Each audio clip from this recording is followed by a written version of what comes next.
హే guys, hello, నమస్తే, వనకం, welcome to Big Boss Steels. ఈరోజు వీడియోలో నేను వచ్చిన వైల్డ్ కార్డ్స్ గురించి మాట్లాడుతున్నానండి. వీడియో చివరి వరకు చూడండి, నచ్చితే లైక్ చేయండి, సబ్స్క్రైబ్ చేయండి, ప్లీజ్ సబ్స్క్రైబ్ చేయండి, కొంచెం ఎంకరేజింగ్గా ఉంటుంది. Let's dive into the video.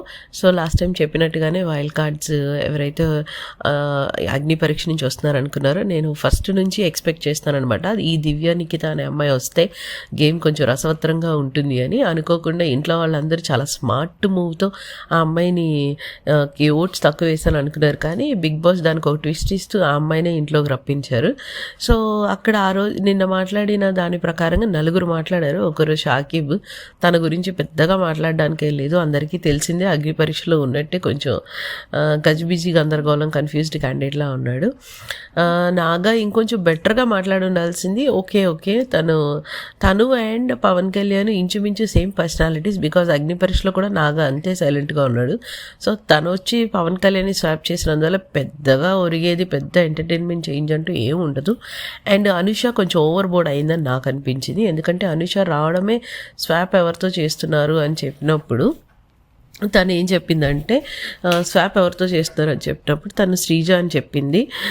Sreeja విషయంలో ఏం చెప్పిందంటే మీరు కొంచెం ఎక్కడ ఏది మాట్లాడాలి, ఇంట్లో విషయం ఏం మాట్లాడాలా, బయట విషయం మాట్లాడాలా అనే ఒక ఇది లేకుండా మాట్లాడారు అని చెప్పింది. అలానే తనైతే ఓవర్ బోర్డ్ వెళ్ళదు, తన బెల్ట్ దిగి మాట్లాడదు, తనకంటూ ఒక లైన్ ఉంది, ఎథిక్స్ ఉందన్నంత ఫోర్స్ కొట్టింది. సో అదే విషయం తన కంపారిజన్ స్వాప్లో శ్రీజ గురించి చెప్పినప్పుడు శ్రీజ ఒక ఐటీ ప్రొఫెషనల్, సో తను ఎలా మాట్లాడుతుంది అంది. So I think Sreeja is super అనమాట. ఇమ్మీడియట్గా శ్రీజ అడిగింది అదే విషయం. ఇప్పుడు నువ్వే కదా ఇంతకుముందు బెల్ట్ దిగి మాట్లాడినన్నావు, ఇప్పుడు ఎలా మాట్లాడుతున్నావు, నువ్వు చెప్పేదోటి చేసేది ఒకటా అని అన్నది. సో తను ఏదైతే బయట విషయం తెచ్చి మాట్లాడిందని శ్రీజ అని అన్నదో, తను కూడా సేమ్ ఐటీ ప్రొఫెషనల్ అని చెప్పి బయట విషయం తెచ్చి మాట్లాడడం అనేది ఒక నాన్ సెన్స్ టాపిక్ అనిపించింది. అండ్ దివ్య చాలా స్మార్ట్గా ఇంకెవరినైనా స్వాప్ చేస్తుంది అని అనుకున్నాను, బికాస్ కామనర్స్నే స్వాప్ చేయాలని నేను రూల్ లేదు కదా. సో తను ఇంకెవరైనా తన కాంపిటీటర్గా అనుకున్న వాళ్ళని స్వాప్ చేస్తుంది అన్నాను. దివ్య కూడా శ్రీజ అనడం నాకు కొంచెం డిసప్పాయింటింగ్గా అనిపించింది.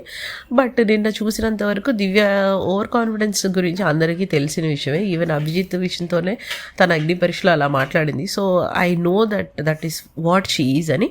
కాకపోతే ఇప్పుడున్న అందరికీ ఒక మొగుడే కూర్చుంటుంది, ఒక స్పైస్ మెటీరియల్ అని నాకు అనిపిస్తుంది. మీకేమనిపిస్తుందో కామెంట్ సెక్షన్లో చెప్పండి. బాయ్.